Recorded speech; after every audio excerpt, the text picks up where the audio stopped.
Ano ba? Bukas ka ng bukas. Nagbibihis ang ate mo. Ay, sorry. Eh kasi naman, Nay, yung customer mo, hindi ako sinupot. Ang tagal ng hintay ko dun. Naloko tayo. O edi sana, ginawa mo ng paraan. Ang hina mong dumiskarte. Sige na, doon ka na. Uy, ang ganda niya na. Binili mo ulit, Nay? Patingin. Uy, uy, uy! Mamaya na. May utos pa ako sa'yo. Atat ka rin eh. Sige na.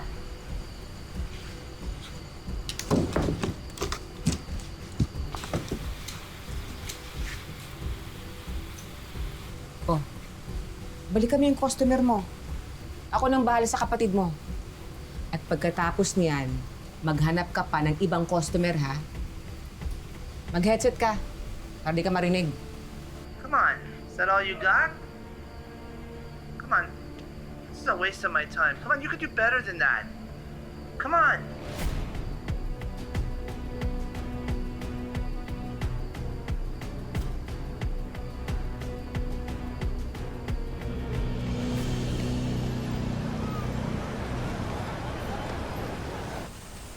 Ate, ang ganda ng biniling computer ni Nanay. Pwede ko ba yan magamit para sa pasukan? Hindi na ako mahirapan. Oo naman. Binili talaga yun ni nanay para sa'yo. Astig! Saan naman kumuha si Nanay pambili nun?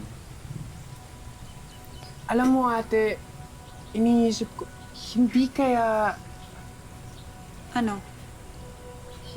may boyfriend na kano si Nanay. Hindi lang sinasabi sa akin. Nakuloko ka talaga. Kung nandito si nanay at narinig yung sinasabi mo, mababato ka na naman. Kiko, ipasok mo nga to. Ang dami nito na ah. Saka, saan ka nagpakulay? Sarado pa yung parlor ah. Ang parlor sarado. Pero ang bahay ng mga bakla, bukas yan 24 oras. O ipasok mo na yan.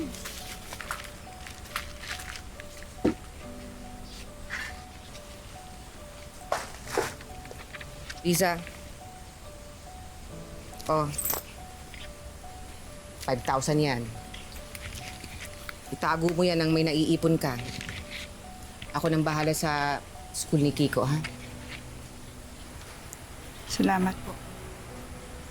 Eh, sinabi ko naman sa'yo eh. Basta malaki ang kita, walang problema. Nakita mo na.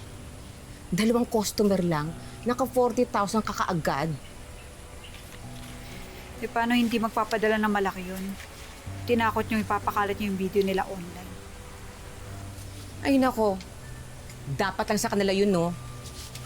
Ang dami-dami nilang pera, magtitipid sila. O bukas, mas bibingwit tayo ng mas malalaking isda. Kaya magpaganda ka nga. Nagmumukha ka ng mas matanda kaysa sa akin. Hmm?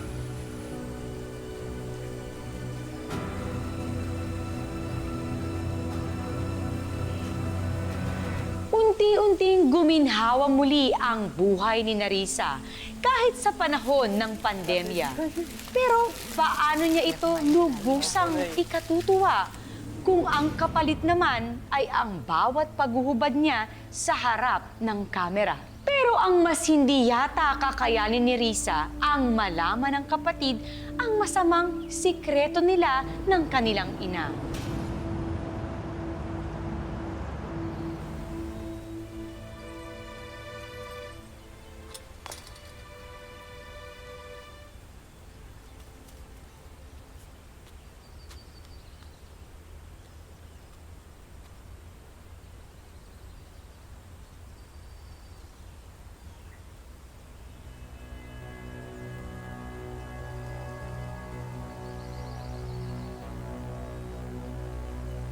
Oh, dahan-dahan lang daw ang hubad. Ganyan. What else do you want me to do, sir? I will do everything for $500.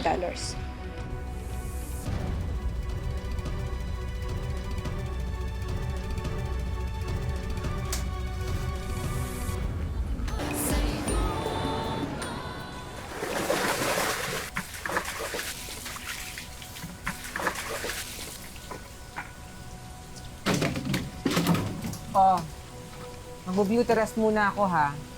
Yung drum sa CR, punuin mo rin. Ha? Kiko, tulungan na kita.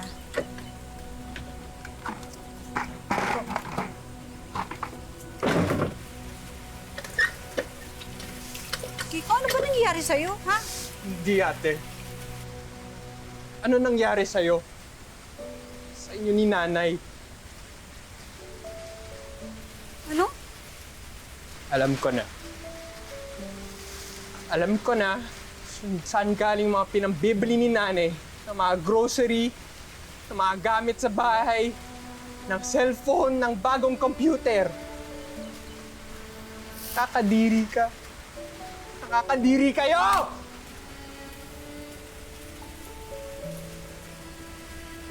Huwag mo nang ipamukha sa akin. Oo, alam ko. Nakakadiri ako dahil kahit sarili kong kaluluwa, sinusuka na ako. Akala mo ba masaya ako, ha? Hindi. Dahil sinira ng pandemic na ito ang pagpili natin kung paano mabuhay. Ito na lang pagbibigyan na ito ang natira sa akin, ang itinaro sa akin. Para buhayin kayo.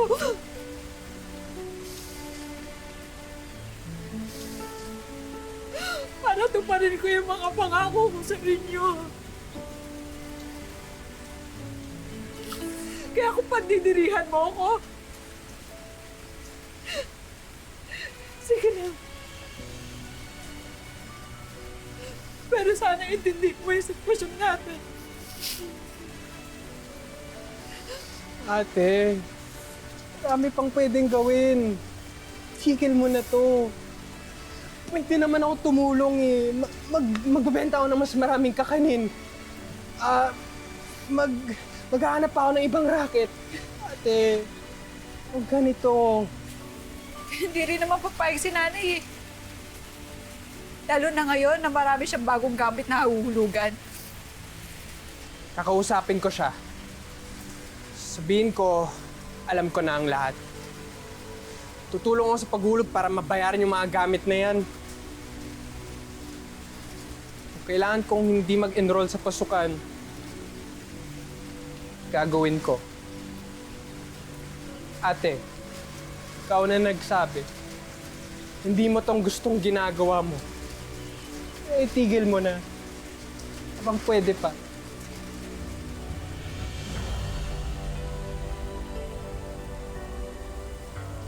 Pumayag naman si Leila sa pakiusap ng bunsong anak na patigilin na ang ate niya sa masamang gawain nito online at magbalik na lang sila sa pagbebenta ng kakanin. Pero ang ipinagtataka ni Risa, panay pa rin ang pagbili ng ina ng kung ano-anong mga gamit at nagagawa pa niyang magsugal ng patago sa gitna ng pandemya. Iba siya talaga! Isang araw, nadiskubre ni Risa ang katotohanan sa likod ng kanyang mga duda at pangamba. Nay, asan po si Kiko? Papadeliver ko sana sa kanya itong sapin-sapin eh. Ang daming bagong order sa akin. Ikaw nang gumawa niyan. Inutusan ko yung kapatid mo. Eh, di ba na isa lang yung quarantine pass? Hintayin ko na lang siya. Sa malapit ko lang naman inutusan si Kiko, kaya hindi ko na pinadala yung pass. Eto, Sige po. oh, akala ko magde-deliver ka na. Magpapalit lang po muna sana ako ng damit. Hindi. Okay na yan. Sige na, mag-deliver ka na.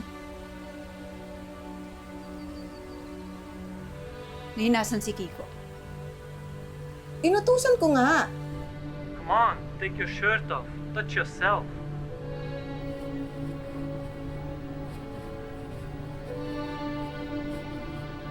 Come on.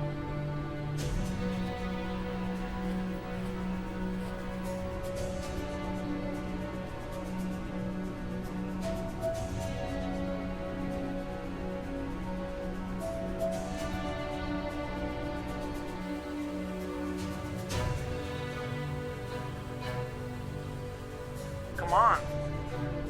Like this, sir?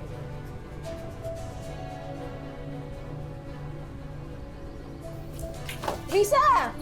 Risa! Tiga! Risa!